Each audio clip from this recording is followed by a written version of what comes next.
Royce Barrett stood at the altar, his jaw clenched tight as he watched the woman walking toward him. She was nothing like he had imagined, nothing like he had hoped for. But in 6 months, this same woman would save his life, his ranch, and everything he thought he knew about himself. The morning sun cast long shadows across the small wooden church as Royce tugged at his collar, sweat beading on his forehead despite the cool air. His father, Cyrus Wainwright, sat in the front pew with arms crossed, his cold eyes fixed on his son like a hawk watching prey. There was no escape now.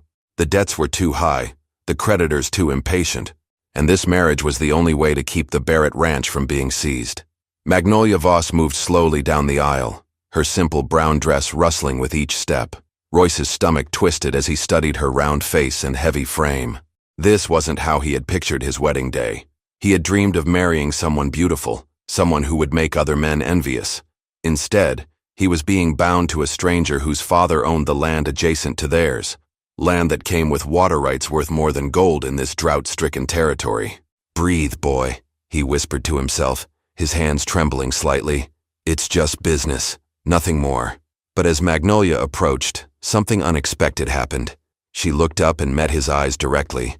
And instead of the shame or nervousness he expected to see, there was something else entirely. Her gaze was steady, almost challenging, as if she could read every thought racing through his mind. "Mr. Barrett," she said quietly when she reached the altar, her voice carrying a strength that surprised him. "Miss Voss," he replied, his voice barely above a whisper. The preacher began his familiar words, but Royce barely heard them. His mind was spinning with resentment toward his father, toward this situation, toward the woman standing beside him who represented everything he didn't want. He thought about the other men in town who would snicker behind his back, about the jokes they would make about his hefty wife. Therefore, when the preacher asked if he took Magnolia as his wife, Royce's "I do" came out flat and emotionless. But when Magnolia spoke her vows, her voice rang clear and confident through the small church, and something in her tone made him look at her again. Her eyes weren't downcast or apologetic. They blazed with a fire he hadn't noticed before. And when she said "I do," it sounded less like acceptance and more like a declaration of war. The ring felt heavy on his finger as they walked out of the church together, but what felt even heavier was the realization that he knew absolutely nothing about the woman he had just married. And from the way she held herself, straight-backed and proud despite the whispers from the small crowd, he suspected she was far more than she appeared. But Royce had no idea that before the sun set on their wedding day, Magnolia would prove just how dangerous it was to underestimate her. The ride back to the Barrett ranch was the longest hour of Royce's life. Magnolia sat beside him on the wagon seat, her hands folded in her lap, saying nothing. But her silence wasn't meek or submissive. It felt like the quiet before a storm. "So," Royce finally said, desperate to break the tension, "I suppose you'll want to see the house." His voice came out more gruff than he intended. "I've already seen it," Magnolia replied without looking at him. "3 times, actually. While you were in town drinking away your sorrows about this marriage." Royce's hands tightened on the reins. How did she know about his trips to the saloon? He had been careful, or so he thought. "I don't know what you're talking about." "Of course you don't." There was something almost amused in her voice now. "Just like you don't know that your ranch hands have been selling your cattle to pay their own debts, or that your father owes money to half the territory, not just my family." The wagon hit a rut, jarring them both, but Royce barely noticed. His mind was reeling. "That's impossible. The hands have been with us for years. Loyalty doesn't put food on the table, Mr. Barrett, and desperate men do desperate things." Magnolia finally turned to look at him, and her eyes held knowledge that made his stomach sink. "Your foreman, Wade McKinley, has been skimming from the cattle sales for 6 months. Your father knows but can't afford to fire him, because Wade's the only one keeping the other hands from quitting. Therefore," when they pulled up to the ranch house, Royce sat frozen in the driver's seat, staring at his property with new eyes. The sagging fence posts he had ignored, the overgrown corral that needed repair, the thinning herd in the pasture. Suddenly it all made sense. His father hadn't just been gambling away their money. They had been bleeding cash from multiple wounds, and this marriage was a tourniquet, not a cure. "How do you know all this?" he asked, his voice barely audible. "Because I've been preparing for this marriage longer than you have," Magnolia said, stepping down from the wagon with surprising grace. My father didn't just arrange this union for the land rights, Mr. Barrett. He arranged it because your ranch is the key to controlling water access for 3 counties. But someone has to be smart enough to make it work. She walked toward the house, then paused at the front steps. The question is whether you're smart enough to listen, or proud enough to lose everything while pretending you know better. Royce watched her disappear through the front door of what was now their home, his mind spinning with questions. Who was this woman? How had she learned so much about his family's business? And most disturbing of all, what else did she know that he didn't? But as he unhitched the horses, one thought kept gnawing at him. If Magnolia knew this much about his problems, what exactly was her plan to solve them? By evening, Royce discovered that marrying Magnolia was like inviting a tornado into his house. Everything familiar was about to be rearranged. He found her in his father's study, sitting behind the massive oak desk as if she owned it, papers spread before her like a battle plan. Account books, land deeds, and what looked like legal documents covered every inch of the surface. But what made his blood run cold was seeing Wade McKinley standing in front of the desk, like a schoolboy called to the principal's office. "What's going on here?" Royce demanded, stepping into the room. Wade's face had gone pale, sweat beading on his forehead. "Your wife, she knows about the cattle." "Of course I know," Magnolia said calmly, not looking up from the papers. "I know you've been selling 15 head a month and reporting only 10. I know you've been pocketing the difference. And I know you planned to blame it on rustlers when the books finally came due." Therefore, Royce felt the ground shift beneath his feet. The numbers had never made sense. But his father had always handled the books, and Wade had been like family. "Wade, tell me this isn't true." The foreman's shoulders sagged. "The ranch was going under anyway, Royce. I got kids to feed." "Had," Magnolia corrected, her voice sharp as a blade. "You had a job. Now you have a choice. Return what you stole, or I'll have the sheriff here before sunrise." But Wade's face suddenly hardened. "You think you can just waltz in here and start giving orders? You're nobody. Just some fat woman whose daddy paid to get rid of her." The silence that followed was deafening. Royce expected Magnolia to crumble, to shrink back from the cruel words. Instead, she stood slowly, her movements deliberate and controlled. "Mr. McKinley," she said, her voice dropping to barely above a whisper, "you seem to be under the impression that my size reflects my strength. That's your first mistake." She opened the desk drawer and pulled out a small leather journal. "Your second mistake was assuming I came here unprepared." She opened the journal and began reading. May 15th, sold 20 head to Morrison's outfit, reported 12. May 22nd, sold 18 head to the railroad camp, reported 10. June 3rd. She looked up at Wade, whose face had gone white. "Should I continue?" "Because I have 4 months of detailed records, including the names of every buyer and the exact amounts you pocketed." Wade's hand moved instinctively toward his gun, but froze when Magnolia's voice cut through the air. "I wouldn't," she said quietly, "because your third mistake was thinking I came here alone." The sound of boots on the front porch made everyone turn. Through the window, Royce could see 3 men approaching the house, men he didn't recognize but whose hard faces and tied-down guns marked them as anything but ordinary ranch hands. "Who are they?" Royce whispered. Magnolia smiled for the first time since he'd met her, and it wasn't a gentle expression. "Insurance, Mr. Barrett, the kind that ensures people keep their word." Wade bolted for the door, but found his path blocked by the largest of the 3 men who had just entered. The stranger was built like a mountain, with scars across his knuckles and eyes that had seen too much violence. "Going somewhere, friend?"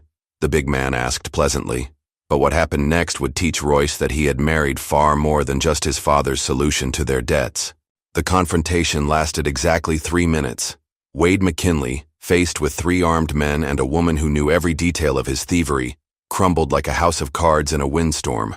"The money's hidden in my cabin," Wade stammered, his earlier bravado completely gone. "Most of it, anyway. I spent some on medicine for my youngest." Magnolia's expression softened slightly. "How much did the medicine cost?" $40. "The fever nearly killed her." "Then you'll return the rest and consider the $40 your severance pay." She nodded to the big man blocking the door. "Hank will escort you to collect it. Then you'll be gone by morning." But as Wade was led away, Royce grabbed Magnolia's arm. "Wait, who are these men? How do you know them?" For the first time since he'd met her, Magnolia looked uncertain. "That's complicated." "Complicated how?" Royce's grip tightened. My foreman just confessed to stealing from me because 3 armed strangers walked into my house. I think I deserve an explanation. Therefore, Magnolia pulled free and walked to the window, watching as Hank escorted Wade toward the bunkhouse. My father didn't just arrange this marriage for the land, Royce. He arranged it because your ranch sits on the most valuable water rights in 3 territories. But there are other people who want those rights. Dangerous people. What kind of dangerous people? The kind who would rather see you dead than see you succeed. She turned back to him, and for the first time, he saw fear in her eyes. 3 weeks ago, a man named Cormac Doolin made an offer for your ranch. When your father refused, Doolin made it clear that accidents happen to stubborn ranchers. Royce felt his stomach drop. You're saying someone wants to kill me? I'm saying someone wants to kill anyone who controls this land. That's why my father moved so quickly with this marriage. That's why I brought protection. She gestured toward the men outside. And that's why we need to work together, whether you like me or not. But before Royce could respond, a gunshot echoed from the direction of the bunkhouse. Through the window, they saw Hank stumbling backward, clutching his shoulder, while Wade McKinley mounted a horse with a rifle in his hands. He was ready for this, Magnolia breathed. He knew we would find out. Another shot shattered the study window, sending glass cascading across the floor. Royce grabbed Magnolia and pulled her down behind the desk, as bullets splintered the wooden walls around them. "Stay down," he shouted, reaching for his gun belt. But when he looked around the edge of the desk, his blood ran cold. Wade wasn't alone. At least 6 riders had appeared at the edge of the property, all armed, all moving toward the house with deadly purpose. "Magnolia," Royce said, his voice tight with realization. "How did Wade know we were coming for him tonight?" Her face went pale as the terrible truth hit them both. Because someone told him we would be. The house erupted into chaos as bullets punched through the walls like deadly rain. Royce crawled toward the gun cabinet while Magnolia pressed herself against the floor behind the heavy desk. "How many men do you have?" Royce shouted over the gunfire. "3," Magnolia called back. "But Hank's wounded, and the other 2 are pinned down in the barn." Therefore, Royce realized they were outnumbered 2 to 1, trapped in a house that wasn't built to withstand a siege. But as he reached for his rifle, something made him freeze. Through the broken window, he could see Wade pointing directly at the study, gesturing to the other riders as if he knew exactly where they were hiding. "Magnolia," he said slowly. "Wade couldn't have known we'd be in this room unless someone told him our plan," she finished, her face grim. "Someone who knew I was going to confront him tonight. But who? The only people who knew were the 3 of them, and Magnolia's men outside. Unless... Your father," Royce breathed. "Where is he?" "He left for town right after the wedding. Said he had business to attend to." Magnolia's eyes widened with realization. "But he's the only one who knew the timing." A new volley of gunfire shattered what remained of the windows. Outside, Wade's voice rose above the noise. "Burn them out. The house is old timber. It'll go up fast." The smell of smoke began drifting through the broken windows. An orange light flickered against the walls. They had set fire to the front porch. "We have to move," Royce said, grabbing ammunition from the cabinet. "The back door is covered," Magnolia interrupted. "I saw 2 riders circle around. Therefore, they were trapped between fire and bullets with nowhere to run. But as the smoke grew thicker, Magnolia did something that shocked Royce completely. She stood up, walked calmly to the desk, and began stuffing papers into a leather satchel. "What are you doing?" Royce demanded. "We need to get out of here. These documents are worth more than this house," she replied, her voice steady despite the chaos. "The real reason Wade betrayed you, the real reason Cormac Doolin wants this land, it's all here."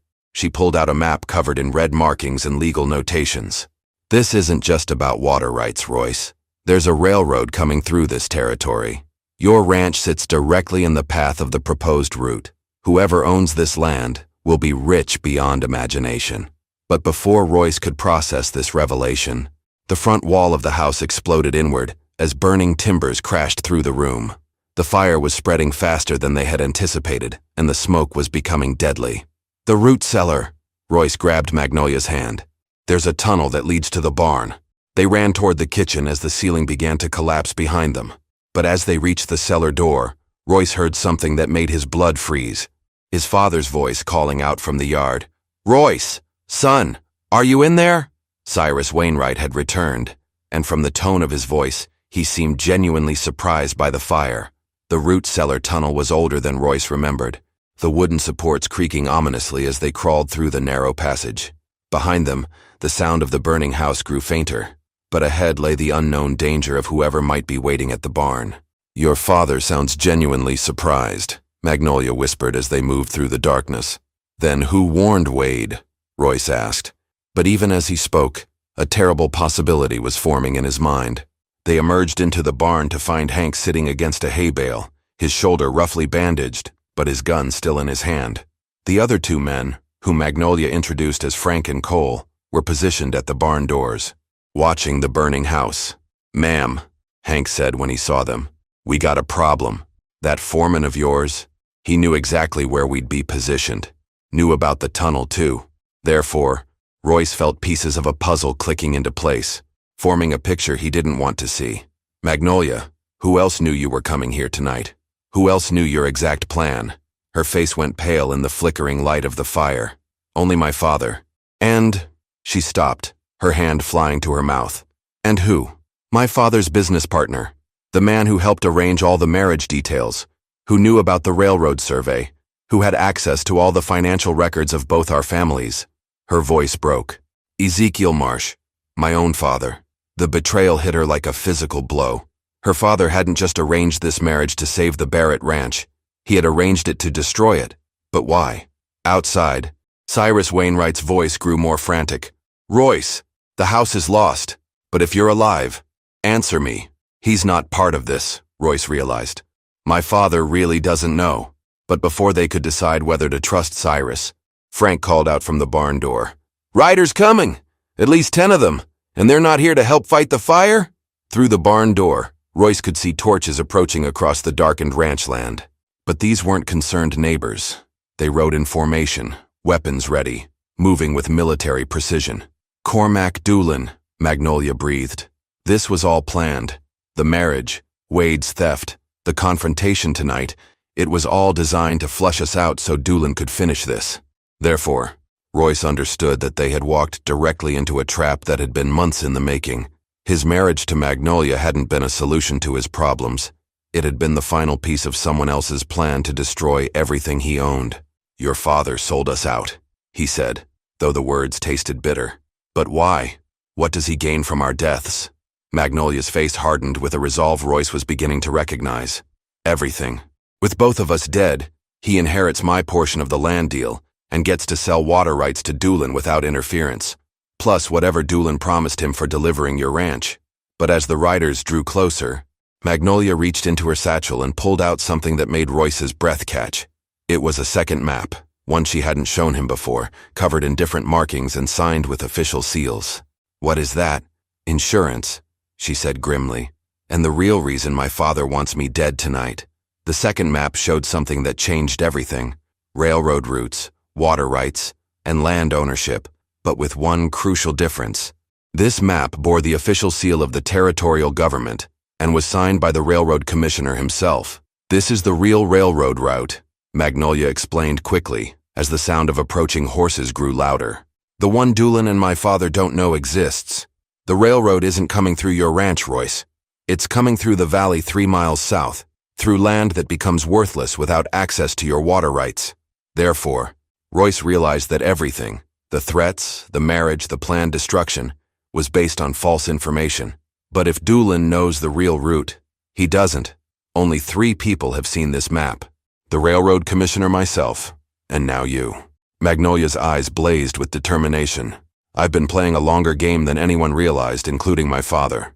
But their revelation was interrupted by gunfire erupting outside the barn. Through the doorway, they could see Cyrus Wainwright diving for cover behind a water trough as Doolin's men surrounded him. "They're going to kill him," Royce said, moving toward his rifle. "Wait." Magnolia grabbed his arm. "Doolin needs your father alive to sign over the deed. This is about more than just taking the land, it's about making it legal." Sure enough, they heard Doolin's voice booming across the yard. "Cyrus Wainwright! I know you're alive. I have a proposition for you." From their hiding spot, they watched as Doolin himself rode into the firelight, a tall man with silver hair and cold eyes that reflected the flames of the burning house. He dismounted slowly, confidently, like a man who had already won. "Your son is dead, Cyrus," Doolin called out, burned up with his fat bride, but you can still save yourself. Sign over the ranch deed, and I'll let you ride away with enough money to start over." But Cyrus Wainwright surprised everyone. Instead of cowering, he stood up from behind the water trough, his own gun drawn. "My son isn't dead, Doolin, and even if he was, I wouldn't sell his ranch to scum like you." Therefore, the standoff that followed lasted exactly 10 seconds. Doolin's men outnumbered Cyrus 20-1, and the old rancher knew it. But he didn't back down. "Kill him," Doolin ordered casually. That's when Magnolia did something that proved once and for all that Royce had married a woman unlike any other. She stepped out of the barn, hands raised, the government map clearly visible in her grip. "Mr. Doolin," she called out, her voice carrying across the yard, "before you make any permanent decisions, you might want to see what I'm holding." Every gun turned toward her, but Magnolia walked forward with the calm confidence of someone holding all the cards. "This is the real railroad survey, signed and sealed by the territorial commissioner, and it shows that you've been planning to steal land that will be worthless in 6 months. Doolin's face went white as he recognized the official seals on the document, but his recovery was swift and deadly. "Then I guess I'll have to kill all of you and find another way to make money from this territory." But as his men raised their weapons, Magnolia smiled, the same dangerous smile Royce had seen in the study earlier. "That would be a mistake, Mr. Doolin, because the territorial marshal is already on his way, and he has very specific instructions about what to do with claim jumpers and murderers." The sound of approaching hoofbeats from the east made everyone freeze. But instead of more of Doolin's men, what emerged from the darkness was a sight that made the claim jumper's face go ashen. 6 territorial marshals, badges gleaming in the firelight, rifles ready. "Marshal Thompson," Magnolia called out calmly. "Perfect timing." Doolin spun toward her, his face twisted with rage and confusion. "This is impossible. How did you—" "Send word 3 days ago," Magnolia finished. "The same day I discovered my father's plan to have us both killed. Did you really think I would walk into this marriage blind?" Therefore, as the marshals surrounded Doolin's men, the truth of Magnolia's strategy became clear. She hadn't just married Royce to save his ranch. She had orchestrated an elaborate trap to bring down the entire criminal conspiracy that threatened the territory. "Cormac Doolin," Marshal Thompson announced, his voice carrying the weight of federal authority, "you're under arrest for conspiracy to commit murder, illegal land seizure, and bribery of territorial officials." But Doolin made one last desperate play. He grabbed for his gun, shouting to his men, "Kill them all!" The gunfight that followed lasted less than 30 seconds.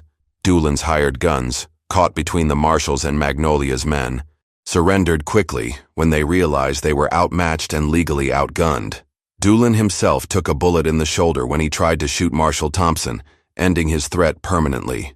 As the dust settled and the marshals led the criminals away, Royce found himself standing next to his wife in the ruins of his burned home, finally understanding what he had gained and lost in a single day. "You planned all of this," he said, not as an accusation but as amazed recognition. "I planned to survive," Magnolia replied, "and to make sure that you could too." "But why? You could have walked away." "Let Doolin destroy everything. Why risk your life for a man who didn't want to marry you?" Magnolia turned to face him, and in the dying firelight, Royce saw something in her eyes that made his chest tighten. "Because I saw who you really were, Royce Barrett. Not the prejudiced man who judged me by my appearance, but the man who would sacrifice everything to protect his family. The man who crawled through a burning tunnel to save someone he barely knew." Therefore, Royce realized that while he had been focused on what he thought he was losing, he had been blind to what he was actually gaining. Magnolia wasn't just intelligent and brave. She was loyal, strategic, and had risked everything to save not just herself, but him and his father. "The railroad money," he said suddenly, "the real route, will make us wealthy, but not the way anyone expected." Magnolia smiled. "The new route needs water rights for the station depot. Our water rights. Legally, fairly, and profitably." 6 months later, Royce Barrett stood on the porch of his rebuilt home, watching his wife direct the construction of the new railroad station. She had been right about everything: the route, the profit, and most importantly, about the value of looking beyond appearances to see what truly mattered. He had been forced to marry a stranger he judged too quickly. What he discovered was a partner who saved his life, his ranch, and taught him that real strength comes in forms he never expected to recognize. If you enjoyed this story, Click the video on your screen now to watch another unforgettable story, where destiny and courage collide in ways you never expected. Don't forget to subscribe and consider a super chat to help us keep bringing you more stories like these. Your support means everything to us.